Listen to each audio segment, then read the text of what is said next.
Salam sejahtera untuk kita semua. Yang saya hormati Ibu Kepala SD Negeri 26, yang saya hormati pula Bapak Ibu Guru serta karyawan seluruh SD Negeri 26, serta pembicara CGP Angkatan 11 Ibu Desi yang saya hormati.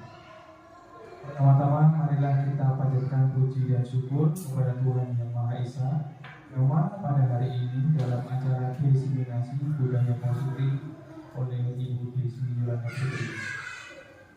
Izinkan saya sebagai moderator untuk menyampaikan susunan acara pada pagi hari ini.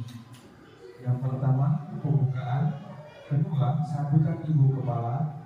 Yang ketiga, materi oleh CGP Angkatan 11. Yang keempat, pertanyaan. Yang kelima, tanggapan dan penutup dari Ibu Kepala Sekolah. Untuk mempersingkat waktu, kita mulai acara yang pertama, yaitu pembukaan. Maka untuk membuka pada kegiatan diseminasi hari ini, kita tundukkan kepala sejenak untuk berdoa kepada Tuhan Yang Maha Esa. Berdoa saya pimpin, berdoa mulai.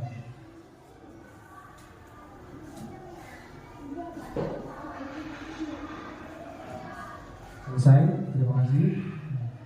Menginjak acara yang kedua, sambutan dari Ibu Kepala, waktu dan tempat, saya persilakan.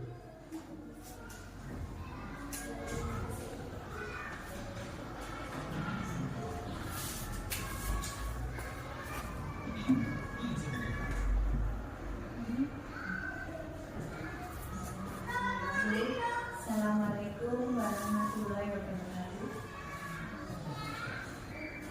Alhamdulillah, yang saya hormati Bapak Ibu Guru, karyawan SD Negeri 26. Pada kesempatan yang baik ini, saya di sini membuka untuk diseminasi budaya positif oleh Ibu Desi Yolanda. Pada siang hari ini, marilah pertama kita panjatkan puji syukur kehadirat Allah Yang Maha Kuasa atas limpahan rahmat serta hidayahnya sehingga kita dapat berkumpul di ruangan ini untuk mengikuti kegiatan dari tugas Bu Desi Yolanda Putri sebagai calon guru penggerak Angkatan 11. Pada siang hari ini, hari Kamis, akan dilaksanakan diseminasi budaya positif. Untuk itu, Bapak dan Ibu semuanya, mari kita ikuti kegiatan diseminasi budaya positif ini demi kelancaran tugas Bu Desi dan memberikan positif kegiatan ini pada Bapak Ibu semua. Semoga acara ini berjalan lancar. Terima kasih. Demikian yang dapat saya sampaikan. Assalamualaikum warahmatullahi wabarakatuh.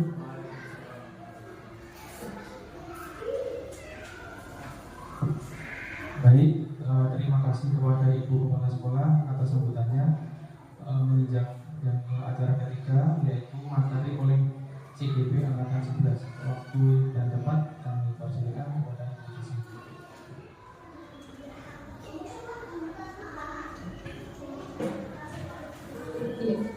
Terima kasih atas waktu yang telah diberikan kepada saya.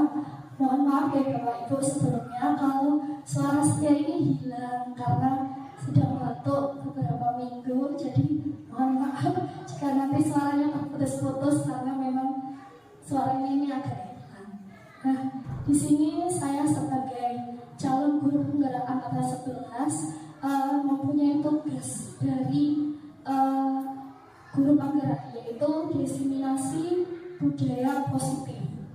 Kita pasti tahu tentang budaya positif. Kita juga pasti pernah melaksanakan tentang budaya positif. Tapi di sini saya ingin lebih memperdalam tentang budaya positif untuk kemajuan sekolah kita.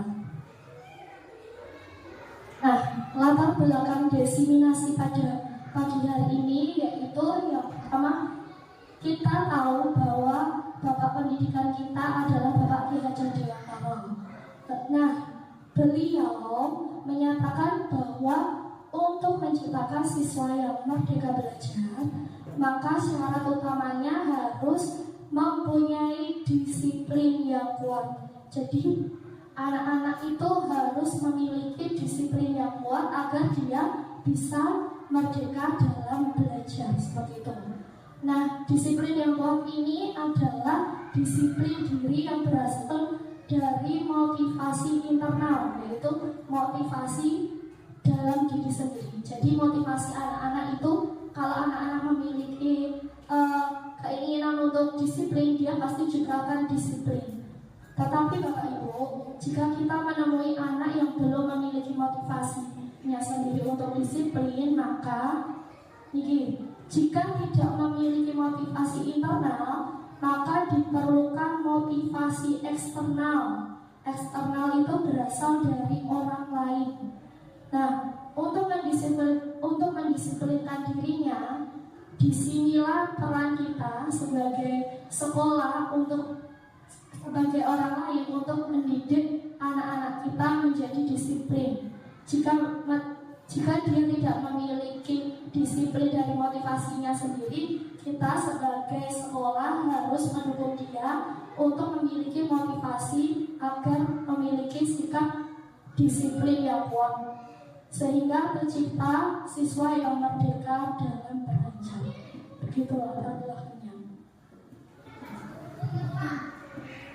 Lalu Bapak Ibu, setelah kita mengetahui latar belakang, di sini kita harus mengetahui tentang kebutuhan dasar manusia.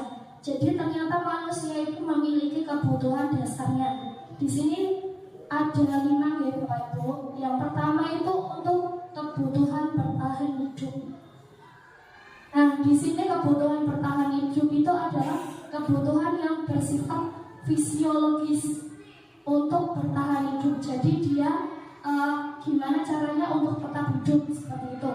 Misalnya tentang kesehatan. Jika kita tidak sehat kan kita nggak mungkin hidup yang baik. Lalu juga dibutuhkan rumah dan makanan, seperti itu. Lalu 2, kebutuhan cinta dan kasih sayang. Nah, di sini siswa yang mempunyai kebutuhan cinta dan kasih sayang biasanya ingin disukai dan diterima oleh lingkungannya. Jadi dia punya perasaan, aku pengen dicintai dan diterima oleh lingkungannya, seperti itu. Nah, biasanya belajar bisa suka dengan gurunya dan suka belajar kelompok. Nah, biasanya siswa-siswa yang ingin merasa dicintai itu dia suka gelendotan dengan gurunya, seperti itu. Terus atau dia suka belajar bersama teman-teman yang lain, seperti itu. Lalu yang ketiga, kebutuhan penguasaan. Nah, siswa yang mempunyai kebutuhan ini biasanya memiliki kebutuhan pengakuan yang tinggi. Biasanya akan selalu ingin menjadi pemimpin. Jadi Bapak Ibu juga bisa melihat atau menyaksikan anak Bapak Ibu, jika dia pengen jadi nomor 1 atau dia punya suara yang keras, itu biasanya dia memiliki kebutuhan untuk penguasaan atau kepemimpinan, seperti itu. Lalu yang keempat, kebutuhan kebebasan. Nah, di sini siswa yang mempunyai kebutuhan kebebasan yang tinggi menginginkan pilihan, jadi dia butuh pilihan. Perlu banyak bergerak dan suka coba-coba, tidak terlalu terpengaruh oleh orang lain, dan suka hal yang baru dan menarik. Jadi anak-anak itu bebas, dia pengen tidak diatur, dia ingin bergerak, seperti itu. Lalu yang kelima adalah kebutuhan kesenangan. Nah, di sini siswa dengan kebutuhan kesenangan yang tinggi biasanya menikmati apa yang dilakukan, konsentrasi melakukan hal yang disenangi, suka akan permainan dan suka mengoleksi bahan, dan suka melucu dan bergurau. Jadi Bapak Ibu, di kelas kita pasti beragam-ragam murid ya. Jadi kita bisa mengidentifikasi, oh murid saya itu berarti kebutuhannya seperti apa sih. Ada tadi bertahan hidup. Biasanya kalau bertahan hidup itu dia biasanya minta makanan sama temannya, seperti itu. Lalu kebutuhan cinta kasih sayang tadi, biasanya murid itu suka gerendotan sama guru-gurunya. Terus kebutuhan penguasaan, biasanya dia itu pengen jadi nomor 1. Terus sifatnya mesti selalu pengen jadi pemimpin. Lalu yang keempat, kebutuhan kebebasan, biasanya dia nggak suka diatur tapi dia pengen melakukan hal-hal yang anak itu sukai. Lalu yang kelima, kebutuhan kesenangan, biasanya anak-anak itu kalau kesenangan biasanya suka minta permainan sama kita, seperti itu. Jadi kita harus paham akan 5 kebutuhan dasar manusia. Nah, lalu Bapak Ibu, untuk menciptakan disiplin yang positif di kelas kita, karena kita tadi udah mengetahui ada 5 kebutuhan itu, jadi kan setiap kelas itu kan berbeda-beda. Oleh karena itu kita membutuhkan yang namanya keyakinan kelas. Nah, Bapak Ibu tahu bahwa keyakinan kelas itu berbeda dengan aturan sekolah ya. Kalau aturan sekolah itu kita buat sendiri, tidak ada yang namanya campur tangan oleh siswa. Tapi di sini saya mengajak untuk Bapak Ibu membuat sebuah keyakinan kelas untuk menumbuhkan budaya disiplin siswa Bapak Ibu yang ada di kelas. Nah, jadi kalau keyakinan kelas itu adalah nilai-nilai kebaikan atau prinsip-prinsip yang disepakati secara universal. Jadi disepakati oleh guru dan muridnya, seperti itu. Nah, Bapak Ibu, ketika kita melakukan keyakinan kelas, orang akan lebih semangat atau tergerak untuk melaksanakan keyakinan daripada hanya mengikuti aturan, seperti itu. Jadi ini aturan kadang siswa kadang malas-malasan. Tapi kalau dia membuat aturannya sendiri atau membuat keyakinan kelasnya sendiri, siswa itu akan lebih termotivasi untuk lebih disiplin. Oh iya, aku udah ini gawe aturan seperti ini, berarti aku tidak perlu melakukannya karena yang membuat itu adalah kami, seperti itu. Itu adalah bentuk dari keyakinan kelas. Lalu cara membuat keyakinan kelas itu seperti apa? Nah, di sini ada gambar Bapak Ibu. Jadi Bapak Ibu nanti bisa mengajak putra dan putri Bapak Ibu di kelas untuk membuat keyakinan kelas. Karena Bapak Ibu sekarang sudah milenial, bisa menggunakan Canva atau juga bisa menggunakan tempelan seperti ini. Jadi tidak harus semua teknologi guys, kita bisa menggunakan alat-alat yang sederhana seperti ini. Bisa kita tempelkan kertas-kertas. Lalu contoh keyakinan kelas itu seperti apa? Nanti kita bisa buat aturan seperti ini. Misalnya hadirnya itu tepat waktu. Terus yang kedua, pakaiannya itu rapi dan sesuai setiap hari. Biar anak-anak itu tahu kalau setiap hari itu ada aturan cara penggunaan seragam. Terus yang ketiga, selalu mendekatkan ketika orang lain berbicara. Nah, kalau ada aturan seperti ini, nanti anak-anak diharapkan untuk tidak bicara sendiri. Karena ada keyakinan seperti ini, dia mungkin akan lebih memperhatikan orang yang sedang berbicara. Kalau biasanya Bapak Ibu yang berbicara, mungkin anak-anak memperhatikan. Tapi kalau ketika temannya yang sedang berpendapat, biasanya pada rame seperti itu. Tapi kalau ada keyakinan ini, nanti diharapkan, maaf ya Bapak Ibu, nanti diharapkan anak-anak itu akan lebih menghargai temannya juga, seperti itu. Lalu yang mengangkat tangan jika ingin bertanya dan berpendapat. Nah, ini jarang sekali kita temui. Biasanya anak-anak itu kalau berpendapat selalu bicara tok, nggak ada angkat tangan. Makanya kita bikin keyakinan, oh kalau mau berpendapat itu harus angkat tangan terlebih dahulu, seperti itu. Lalu yang kelima, saling menghormati dan saling membantu. Jadi jika ada temannya yang kesulitan bisa dibantu oleh teman lain, seperti itu. Lalu yang keenam, menjaga kebersihan kelas dan sekolah. Dan itu adalah keyakinan yang mungkin bisa menjadikan referensi Bapak Ibu ketika Bapak Ibu bisa diterapkan di sekolah. Nah, harapan kami ketika Bapak Ibu menerapkan keyakinan kelas ini, diharapkan nanti budaya positif dari anak-anak itu akan timbul. Yes. Selanjutnya adalah posisi kontrol guru. Jadi ternyata kita itu punya beberapa posisi kontrol untuk mengatur siswa itu agar memiliki perilaku budaya yang positif. Yang pertama, ini mesti sering kita lakukan ya Bapak Ibu, yaitu penghukum. Nah, seorang penghukum dapat menggunakan hukuman fisik dan verbal. Guru yang menjalani posisi penghukum akan berkata, patuhi aturan saya atau awas nanti. Kadang ada yang seperti ini, tapi Bapak Ibu, pasti setiap posisi kontrol itu ada kelebihan dan kekurangan. Kalau posisi kontrol penghukum, kelebihannya itu anak-anak pasti lebih disiplin, pasti itu. Tapi ternyata di sini ada akibatnya juga. Kalau kita menerapkan posisi penghukum, biasanya anak itu cenderung marah atau agresif, seperti itu. Terus yang kedua, membuat orang merasa bersalah. Pada posisi ini, biasanya guru akan bersuara lebih lembut. Biasanya dia akan mendatangi anaknya itu ketika anaknya berbuat salah, didatangi, dikasih kata-kata yang lembut, terus menggunakan keheningan yang membuat siswa itu menjadi tidak nyaman, bersalah atau rendah hati. Contohnya, kata-katanya, Bapak sangat kecewa loh sama kamu dek, Ibu sangat kecewa loh dek dengan kamu, seperti itu. Nah, pada posisi ini nanti ada kelebihannya. Nanti kalau anak itu berbuat salah, berarti dia tahu kesalahannya itu apa, terus dia berusaha memperbaikinya. Tapi ternyata ada kekurangan juga, yaitu murid akan merasa menjadi orang yang gagal dan tidak sanggup membahagiakan orang lain. Kadangkala sikap seperti ini lebih berbahaya dari sikap penghukum.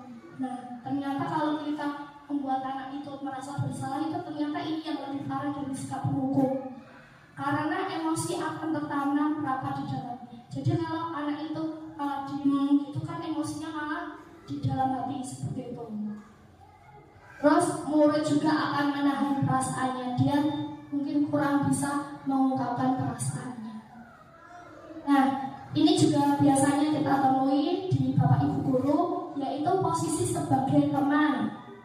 Nah, dalam posisi ini guru tidak akan menyakiti murid, tetapi akan selalu berusaha mengontrol siswa melalui persuasi. Posisi ini dapat berdampak positif dan negatif. Positif berupa hubungan yang baik antara guru dan siswa. Jadi kalau kita menerapkan posisi ini sebagai teman, pasti antara guru dan siswa itu punya hubungan yang baik, seperti itu. Contohnya kata-katanya, ayo bantu dan ibu, seperti itu. Ayo ingat tidak semua bantuan itu ibu selama ini. Pokoknya kalau kita pernah membantu anak, diingat-ingat, ayo Desi kemarin udah pernah bantu kamu loh, gitu. Nah, ciri khas posisi ini adalah nada suaranya biasanya ramah, akrab, bercanda, bahasa tubuhnya itu rapat pada murid, mata dan senyumannya itu jenaka. Tetapi Bapak Ibu perlu diketahui, mungkin kita akan lebih akrab kalau pakai posisi ini. Tetapi di sini juga ada hal negatif, yaitu bila guru tidak dapat membantu, maka siswa akan berkata kecewa. Saya pikir Bapak adalah teman saya, ternyata nggak bisa bantu, seperti itu. Jadi anak itu akan terdoktrin bahwa gurunya itu pasti akan bisa membantu dia, seperti itu. Terus murid menjadi tidak mau lagi berusaha. Biasanya kalau udah posisi dengan temannya itu biasanya jaga kela, ini malah menjagakan gurunya, seperti itu. Dia tidak mau berusaha. Terus siswa hanya mau bertindak untuk guru tertentu. Jadi dia menganggap, oh ini gurunya itu temanku, ya wes bantunya sama temannya tok, seperti itu. Jadi tidak mau membantu guru yang lain. Terus siswa akan bergantung pada guru tersebut, seperti itu. Nah, yang keempat adalah monitor atau pemantau. Posisi pemantau berdasarkan peraturan-peraturan dan konsekuensi dengan memisahkan hubungan pribadi.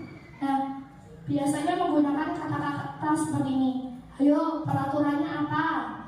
yang telah kamu lakukan. Biasanya kita hanya bisa memantau anak itu. Kalau anak itu berbuat salah, nanti kita akan dekati, kita biasanya hanya pakai kata-kata peraturannya apa, ayo gitu. Terus posisi, maaf ya Bapak Ibu, ini taktik. Ini posisi yang kelima sebenarnya. Tadi yang keempat tadi kan sebenarnya monitor. Nah ini posisi yang kelima, manajer. Nah posisi manajer itu tidak hanya di kantor ya Bapak Ibu ada manajer seperti itu, tapi ternyata dalam sekolah pun kita harus memahami posisi manajer. Di sini posisi manajer itu adalah posisi mentor, di mana guru berbuat bersama dengan murid, mengajak siswa mempertanggungjawabkan perilakunya, mendukung siswa untuk menemukan solusi atas permasalahannya sendiri. Jadi ketika Bapak Ibu ada di posisi ini, Bapak Ibu itu tidak hanya mengingatkan kamu kesalahannya apa, tapi di sini kita juga mencari solusinya untuk memecahkan masalah itu. Jadi tidak hanya menganggap anak itu salah, tapi di sini Bapak Ibu akan mengajak anak itu untuk menemukan solusi dalam pemecahan masalah. Nah, kata-katanya biasanya apa yang kita yakini. Nah, apa yang kita yakini itu berarti tadi kembali ada keyakinan kelas. Jadi penting sekali keyakinan kelas karena nanti akan bisa kita gunakan pada posisi manajer ini. Lalu jika kamu memperbaikinya, hal ini menunjukkan apa tentang dirimu. Terus apa rencanamu untuk memperbaikinya. Nah, dari kata-kata ini kita kan bisa tahu, oh ternyata guru itu mengajak untuk menemukan solusi dari permasalahan anak tersebut. Nah, Bapak Ibu, ketika kita menemukan sebuah permasalahan kepada anak, tadi kan kita bisa menggunakan 5 posisi kontrol tersebut. Tetapi ternyata ada yang namanya segitiga restitusi. Nah, segitiga restitusi itu apa? Di sini akan saya jelaskan. Restitusi merupakan proses menciptakan posisi bagi siswa untuk memperbaiki kesalahan mereka, sehingga mereka bisa kembali pada kelompoknya dengan karakter yang lebih kuat. Lalu restitusi dapat membantu siswa menjadi lebih baik, mempunyai tujuan, disiplin positif, dan memulihkan dirinya ketika mereka berbuat salah.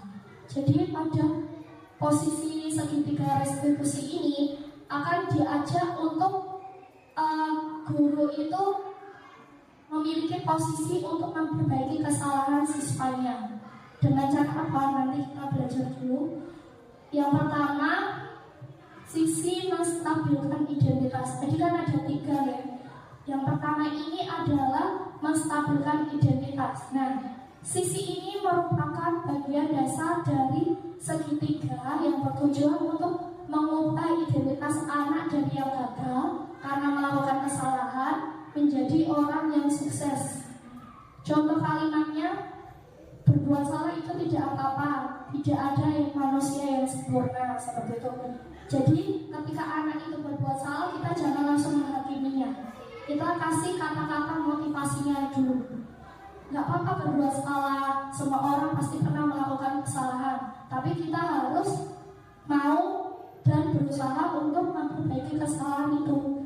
Nah, kalau kita menggunakan kata-kata yang motivasi seperti itu, diharapkan nanti anak-anak akan menyadari, oh iya, tadi habis berbuat salah, berarti kalau aku berbuat salah harus segera diperbaiki.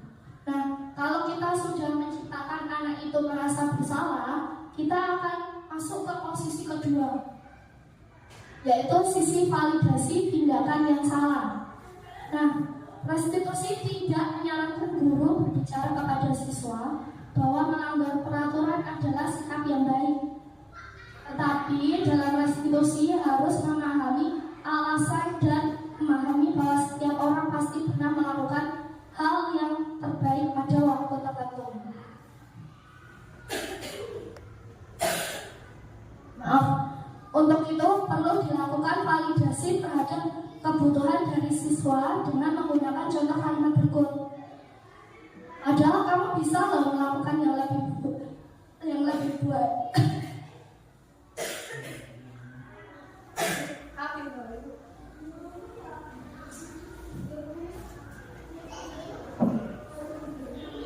Ampunten ya Bapak Ibu karena sedang batuk.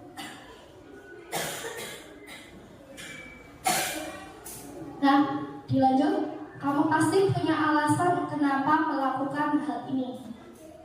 Jadi ketika tadi yang pertama kita kasih motivasi dulu, yang kedua kita bisa menanyakan kenapa anak tadi berbuat kesalahan, alasannya apa. Kita lakukan di kedua ini, yaitu sisi validasi tindakan yang salah dengan menanyakan alasan kenapa anak tadi berbuat kesalahan.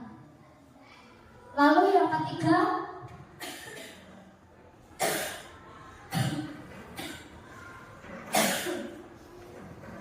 sisi menanyakan keyakinan kelas.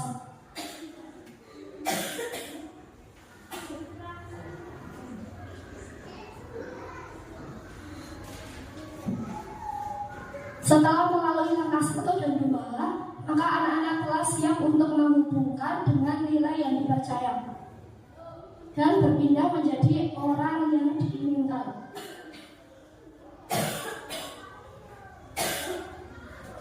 Nah, contoh pertanyaannya, apa yang kita percaya di kelas, terus apa nilai-nilai umum yang telah kita sepakati, dan yang ketiga, kamu mau jadi orang seperti apa? Nah, saya ingatkan kembali, kalau kita menerapkan segitiga restitusi ini, ketika kita menghadapi murid yang bermasalah tadi, kita bisa ajak dia berdiskusi. Lalu kita terapkan 3 segitiga ini. Yang pertama tadi, kita kasih motivasi dulu. Gak apa-apa berbuat salah, setiap orang pasti berbuat salah, tapi kita harus memperbaikinya. Yang kedua tadi, validasi tindakan tadi, kita tanyakan. Setelah dia merasa bersalah, kita tanyakan, kenapa tadi kamu berbuat salah, alasannya apa? Nanti pasti anak-anak akan menjawab dengan jujur. Karena tadi dia udah merasa bersalah, pasti anak tadi mau menjawab dengan jujur. Lalu di tindakan ketiga, setelah anak tadi menyampaikan alasannya dan berkata dengan jujur, kita menanyakan lagi. Nah, kalau kamu tahu itu salah, kita ingatkan kembali keyakinan kelas kita apa. Nah, apa yang kita yakini di kelas, misalnya dia itu datang terlambat. Terus apa yang kita yakini di kelas? Oh, kalau datang terlambat harus menuliskan surat permintaan maaf. Oh ya boleh, berarti nanti anak itu akan melakukan hal seperti itu. Nah, Bapak Ibu, sekian diseminasi yang telah saya lakukan. Mungkin ada kurangnya, saya mohon maaf karena sebenarnya ini suara saya juga udah hilang, tapi saya di sini berusaha menyalurkan apa yang telah saya dapatkan pada JGP saya untuk saya berikan kepada Bapak Ibu. Jadi di sini kita berbagi tentang ilmu yang telah kami peroleh seperti itu. Lalu selanjutnya kami serahkan kepada moderator. Ya, terima kasih Bu Desi untuk pengisian materi diseminasinya tadi. Meskipun banyak kekurangannya, saya rasa suaranya sudah cukup bagus. Itu dipaksakan ya, apa semangat. Menginjak acara yang berikutnya, yang keempat, pertanyaan. Saya persilakan untuk Bapak Ibu Guru yang mana jika ada pertanyaan, waktu dan tempat saya persilakan monggo.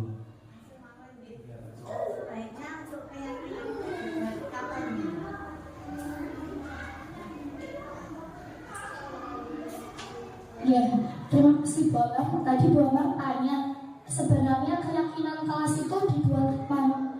Sebenarnya ketika kita itu sudah mulai pembelajaran awal, itu sebenarnya kita buat keyakinan kelas terlebih dahulu. Jadi sebelum kita belajar dengan anak-anak, kita buat dulu keyakinan kelas, pengen kelasnya itu dibawa ke arah yang mana. Nah, tapi karena saya baru diseminasi, mungkin bisa dilakukan setelah ini Bu, seperti itu. Jadi mungkin teman-teman yang belum membuat keyakinan kelas bisa membuat keyakinan kelasnya agar anak-anak itu tahu, oh boleh seperti ini, seperti itu. Terus jangan lupa keyakinan kelas itu harus ditempel Bapak Ibu. Kalau tidak ditempel nanti anak-anak akan lupa. Tapi kalau ditempel nanti dia akan melihat setiap hari, jadi tidak akan lupa. Seperti itu. Anjir, makasih Bapak.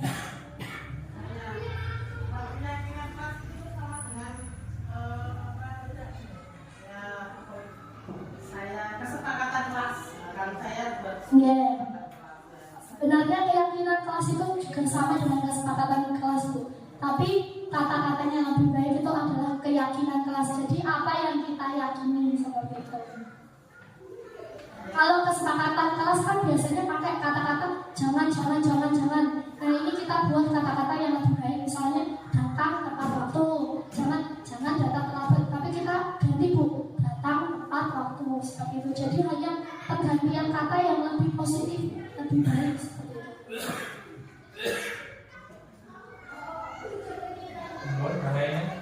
Saya. Izin bertanya Bu. Bagaimana penerapan segitiga restitusi pada siswa yang bermasalah? Oke, bagaimana penerapan segitiga restitusi itu ya Bu? Iya. Kemarin saya juga melakukan tugas yaitu demonstrasi kontekstual. Saya memiliki siswa yang dia itu ternyata datang terlambat. Di situ saya menerapkan segitiga restitusi. Saya mengajak anak itu, saya meminta temannya dulu, tolong panggilkan yang namanya si A misalnya. Lalu temannya nanti akan bilang kamu dipanggil oleh Bu Desi. Nanti anak itu akan menghampiri kita. Nah setelah anak itu menghampiri kita, nah di situ kita tanyakan tadi, kita terapkan 3 tadi. Nah yang lebih jelas, saya sambil buka slide ya. Nah ini kita terapkan yang pertama, sisi stabilkan identitas. Berarti kita di situ mengajak anak atau memotivasi anak, oh nggak apa-apa berbuat salah. Kita terapkan seperti itu, nggak apa-apa berbuat salah, tapi besok diperbaiki. Nah sebelum anak itu mengasih alasannya, kita kasih motivasi dulu. Nggak apa-apa sih berbuat salah, tapi besok diperbaiki ya, seperti itu. Lalu setelah itu kita validasi. Baru anaknya tadi merasa bersalah, kita validasi. Nah kalau kamu tahu kamu salah tadi, alasannya apa? Nah dia nanti akan menjawab alasannya itu dengan jujur. Lalu yang ketiga, baru setelah anak itu jujur, kita tanyakan lagi. Oke, kalau kamu tahu itu kesalahan, kamu udah jujur, tapi kamu ingat tahu keyakinan kelas kita itu apa? Seperti itu. Nah, di sini saya juga punya video biar lebih jelasnya untuk bisa tentang tugas saya kemarin, bisa dilihat bagaimana cara saya menanyakan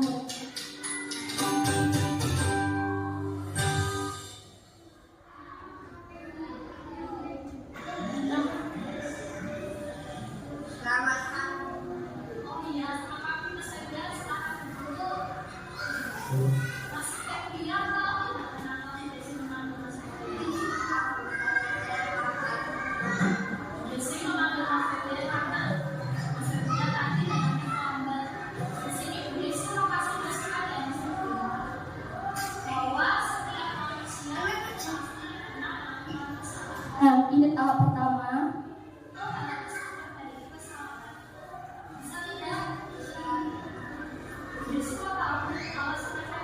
Nah, alas ini udah masuk ke tahap kedua.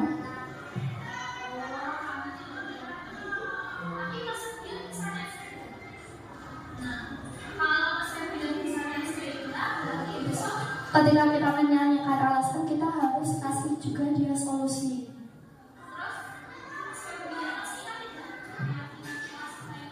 Nah ini tahap ketiga, menanyakan keyakinan. Jika melakukan kesalahan harus menulis apa?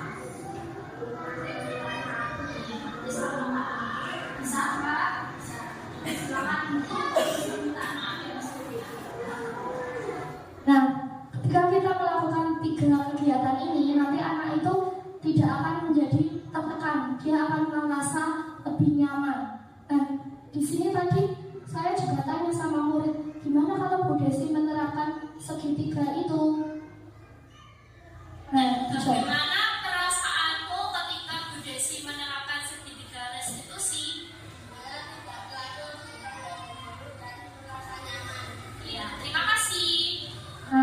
Jadi murid itu tidak akan takut dengan ibu guru dan dia nanti akan merasa nyaman. Seperti itu bisa.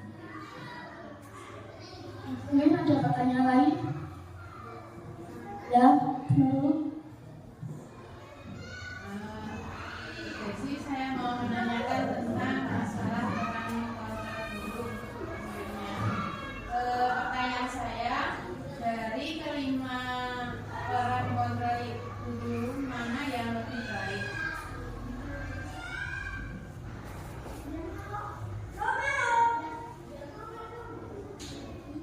Nah, ya terima kasih Bu Nurul untuk pertanyaannya. Jadi Bu Nurul di sini tadi memperhatikan 5 peran kontrol. Ya, Bu Nurul ini tadi bertanya dari 5 peran kontrol tadi manakah yang lebih baik? Sebenarnya dari 5 peran kontrol itu sama baiknya. Tetapi di sini yang lebih unggul itu adalah peran sebagai manajer. Tadi di sini kita adalah menjadi mentor. Jadi guru itu memposisikan dirinya sebagai mentor.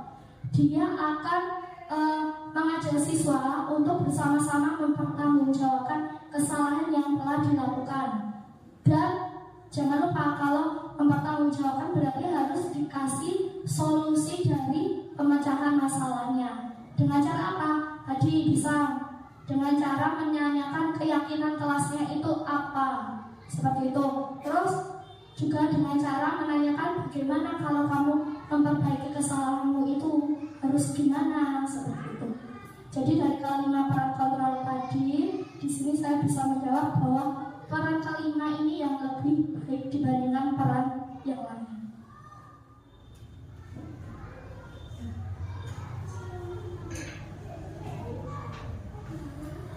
Apakah masih ada pertanyaan? Mungkin cukup sekian. Terima kasih untuk Ibu Desi sudah menyampaikan diseminasinya dan rekan-rekan menjadi lebih paham karena sudah bertanya apa yang belum paham dan apa yang perlu kita lakukan setelah kita menerima diseminasi ini. Menginjak acara yang terakhir yaitu tanggapan dan penutup dari Ibu Kepala Sekolah. Minta tolong waktu dan pertanyaan sekalian ditutup Ibu.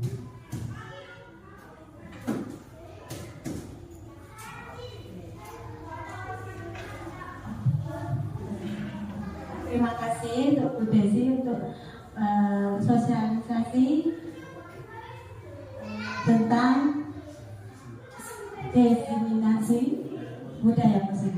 Nah, di sini saya tadi menyimpulkan, maaf ya, di sini pentingnya untuk nilai-nilai keyakinan yang berpihak pada murid agar murid nanti dapat berkembang menjadi pribadi yang kritis, penuh hormat dan bertanggung jawab. Di sini guru menjadi peran penting dalam kegiatan ini.